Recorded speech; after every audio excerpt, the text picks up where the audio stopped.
আসসালামু আলাইকুম। কেমন আছেন আপনারা? আশা করি আল্লাহর রহমতে সবাই ভালো আছেন। আমিও আলহামদুলিল্লাহ আপনাদের দোয়ায় ভালো আছি। রেখা সোয়াল চ্যানেলের পক্ষ থেকে আমি রেখা আপনাদেরকে জানাই অনেক অনেক শুভেচ্ছা, স্বাগতম, ভালোবাসা। এই মুহূর্তে আপনি যদি আমার ভিডিওটি ক্লিক করে থাকেন, প্লিজ একটা লাইক দিয়ে দেন। আর যদি আপনি আজকে আমার প্রথম ভিজিট করে থাকেন আমার চ্যানেলটি, তাহলে প্লিজ আমাকে বন্ধু করে নেবেন। আমার চ্যানেলটি সাবস্ক্রাইব করে নেবেন, বেল বাটন টুক করে অন করে দিবেন।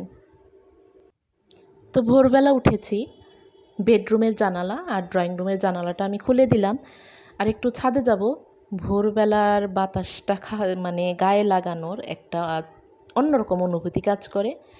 তো আমি ছাদে যাব আর কি। এই যে বানর বসে বসে ঘুমাচ্ছে, তো আমার একটু শব্দ পাইছে, ও আবার একটু নড়াচড়া দেবে, এই যে।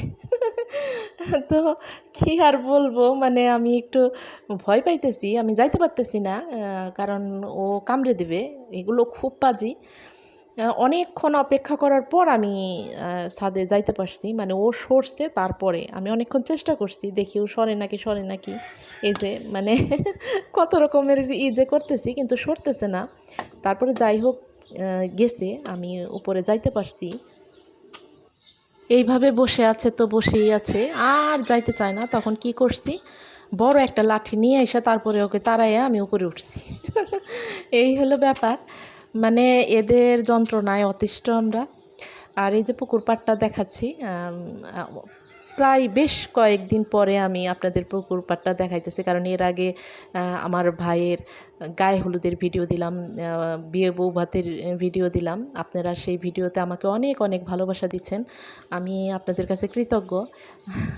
এইভাবে আমাকে ভালোবেসে আপনারা আমার পাশে থেকে যাবেন, আমিও আপনাদের পাশে আছি। আজকে থাম্বনেইলে আমি যেটা বলেছি সেইটাই আপনাদের কাছে আজকে আমি ক্লিয়ার করব, কারণ আমি অনেক প্রশ্নের সম্মুখীন হচ্ছি। ইচ্ছে করেই বলি নাই, কারণ এর মধ্যে কোনো কারণ নাই। বলবেন যে কি কারণ আছে? না, কোনো কারণ নাই, আমি বলি নাই, কারণ ছোট্ট একটা চ্যানেল, এত কিছু বলে কি লাভ বা কি বলবো। হ্যাঁ, এই কারণে বলি নাই। তো আমার ইউটিউব আপুরা আমাকে বারবার প্রশ্ন করছে, আর আমি বারবার এড়িয়ে গেছি। আমি বলছি যে আমি আরেকটু সময় নেই, আমি বলবো, আরেকটু সময় নেই বলবো। তো এখন ভাবতেছি আমাকে এটা বলা উচিত, আমাকে বলতে হবে। এই জন্যই থাম্বনেইলের মধ্যে আমি এটা লিখছি। তো আপনারা ধৈর্য ধরে ভিডিওটি পুরোপুরি দেখেন, জানতে পারবেন। তো আমার ভিডিওতে আমি শুধু আপনাদের ভাইয়াকেই দেখাই, আর কাউকে আমি আনি না। আর বিয়েতে তো দেখাইছি, আমি আপনাদের সাথে পরিচয় করিয়ে দিছি যে আমার ভাই বোনদের, ওইখানে মুরব্বিরা ছিল, ওইখানে আমার মা ছিল, আমার মামিরা ছিল, মামারা ছিল, অনেকেই ছিল। তো পরিচয় হয়ে দেখছেন, ওইভাবে পরিচয় করে নাই, কিন্তু ভিডিওতে দেখছেন ছিল। তো ইউটিউব আপুরা, আমার ইউটিউবার আপুরা আমাকে কি জিজ্ঞেস করছিল, আমাকে জিজ্ঞেস করছিল, বারবার জিজ্ঞেস করেছে যে আমার ছেলে মেয়ে কোথায়, আমার ছেলে মেয়ে কোথায়। তো আমি একটু দুষ্টামি করেও এড়িয়ে গেছি, বা মানে যাই হোক, আমি একটু এড়িয়ে গেছি, বলছি যে ধীরে আমি বলবো। তো সেইটাই আমি এখন বলছি। আহ, আমার 2 মেয়ে। আমার বড় মেয়ে ইউরোপ প্রবাসী, ইটালিতে থাকে, আর ছোট মেয়ে এবার এসএসসি পরীক্ষার্থী। এই হলো ব্যাপার। আর ওরা এই সোশ্যাল মিডিয়াতে আসা পছন্দ করে না, ক্যামেরার সামনে আসা পছন্দ করে না।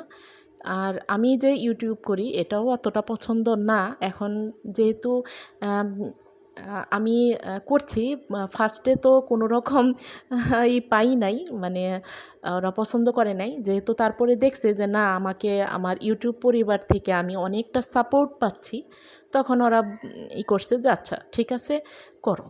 হ্যাঁ, কিন্তু ওরা এই সোশ্যাল মিডিয়াতে আসা পছন্দ করে না।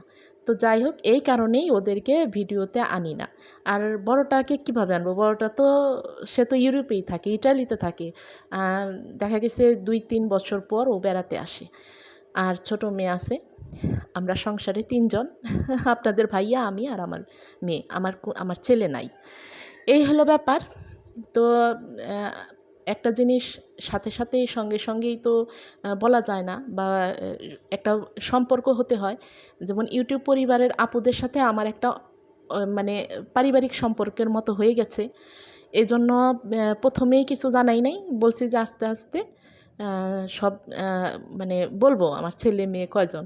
তো দুষ্টুমি করে বলতাম যে আমার 5টা ছেলে 5টা মেয়ে। হ্যাঁ, কেউ বলতো কি, ও তাহলে কি ফুটবল টিম? না, আমার কোনো ফুটবল টিম না। আমার 2টা মেয়ে, একটা মেয়ে ইউরোপ প্রবাসী, ইটালিতে থাকে, আর একটা মেয়ে এবার এসএসসি পরীক্ষার্থী। এই হলো ব্যাপার। তো সুন্দর সুন্দর কমেন্ট করবেন আশা করি। আর আমার ভিডিওটি লাইক দিয়ে, জানি কেউ ফুল ওয়াচ করবে না, কিন্তু প্লিজ কেউ টেনে দেখবেন না। টেনে দেখলে আমার চ্যানেলটার ক্ষতি হয়ে যায়। তো আপনারা আমার সঙ্গে থাকবেন, আমার পাশে থাকবেন, আমাকে সাপোর্ট করবেন। আমি যতদূর সম্ভব আমি আছি, যতক্ষণ বেঁচে আছি আপনাদের সঙ্গে আছি, আমি সাপোর্ট করব ইনশাল্লাহ। ভিডিওতে ভয়েস দিতে গেলে অনেক এলোমেলো হয়ে যায়। এটা স্বাভাবিক। দেখা গেছে বেশ 2 দিন 4 দিন পর যায় ভয়েস দেওয়া হয়, তো একটু এলোমেলো হয়ে যায়। প্লিজ ক্ষমা সুন্দর দৃষ্টিতে দেখবেন। আমাকে উৎসাহ দিবেন, উদ্দীপনা দিবেন, যাতে আমি সামনে ভালো কাজ করতে পারি, আপনাদেরকে ভালো ভালো কন্টেন্ট দিতে পারি। এইটাই আপনাদের কাছে আমার চাওয়া। তো ছাদের থেকে নেমে আসলাম, একটু হাতটা ধুয়ে নিই। কারণ মুরগি টুরগি কবুতরের ওইখানে গেছি না, একটু হাতটা ধুয়ে টুয়ে নিই। রান্নাটা চড়িয়ে দিতে হবে। আমি সকালবেলার জন্য ভর্তা ভাত খেতে ইচ্ছে করছে, মুসুরির ডালের ভর্তা করব গরম ভাত দিয়ে, আর সাথে ঘি নেব, মজাই লাগবে। আর এই যে আমি রেডি করে নিচ্ছি। আর দুপুরের জন্য থাকবে হলো গরুর গোস্ত আর হলো ঢেঁড়স ভাজি।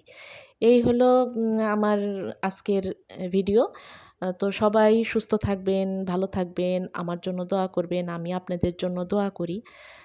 আর ভিডিওটি যারা ফুল ওয়াচ করেছেন তাদেরকে অসংখ্য ধন্যবাদ। তাদের কাছে আমি কৃতজ্ঞ।